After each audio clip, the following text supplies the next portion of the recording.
Hello, నేను doctor Aruna Moparthi, running Meenakshi test tube baby centre bus stand దగ్గర గుంటూరులో. Meenakshi test tube baby centre is a place where we speak everything and anything about women's health.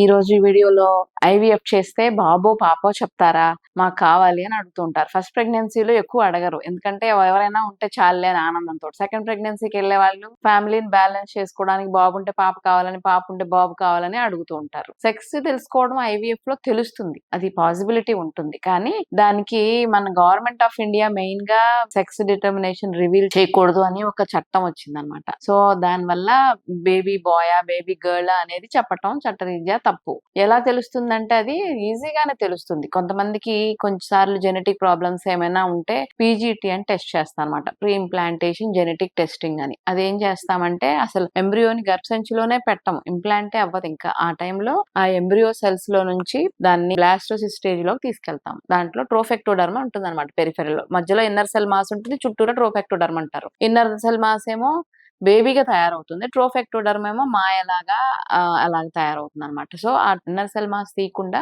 ఆ మాయలా cells ఉన్నాయన్నారుగా ట్రోఫెక్టోడర్మ్ లో నుంచి few cells తీసుకుంటాం అనమాట. Laser సహాయంతో తీసుకుంటాం ఐవీఎఫ్ ల్యాబ్ లో. అవన్నీ మన దగ్గర చేస్తాం జెనెటిక్ టెస్టింగ్ లో. లేజర్ సహాయంతో ఆ ఫ్యూ సెల్స్ తీసుకొని ఆ సెల్స్ ని జెనెటిక్ అనాలిసిస్ కు పంపిస్తాము. కొంతమందికి ఏమైనా జెనెటిక్ డిసార్డర్స్ ఉంటాయి కదా, ప్రీవియస్ ప్రెగ్నెన్సీలోనో లేకపోతే ఫ్యామిలీలో ఎవరికన్నా ఉన్నప్పుడు, అలాంటి అవాయిడ్ చేసుకోవడం కోసం కూడా ఈ టెస్ట్ అందరికీ చేస్తూ ఉంటాం. ఎన్యూప్లాయిడ్ ఏమైనా ఉన్నా, కొన్ని సెక్స్ లింక్ డిసార్డర్స్ లేడీస్ కే వస్తాయి, గర్ల్ బేబీకే, కొన్ని బాయ్ బేబీకే వస్తాయి అనమాట.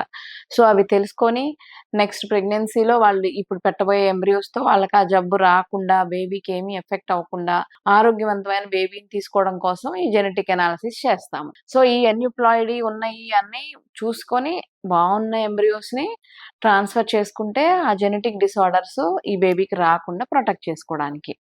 ఆ టైంలోనే XY క్రోమోజోమ్స్ ఏ ఉన్నాయి అనే స్టడీ అనాలిసిస్ కూడా చేస్తాము. కానీ మీకు ఓన్లీ బాబు కావాలా పాప కావాలా అనే దానికైతే ఎవరు చెయ్యటల్లా ఇండియాలో, ఎందుకంటే అది మన గవర్నమెంట్ ఆఫ్ ఇండియా బ్యాన్ చేసింది కాబట్టి. అలాంటి కావాలంటే అబ్రాడ్ లో వెళ్ళి చేయించుకోవచ్చు. బట్ ఇండియాలో మేము చేసినా అది రిపోర్ట్ చేయకూడదు, రిపోర్ట్ చేయడం చట్టరీత్యా నేరం అనమాట.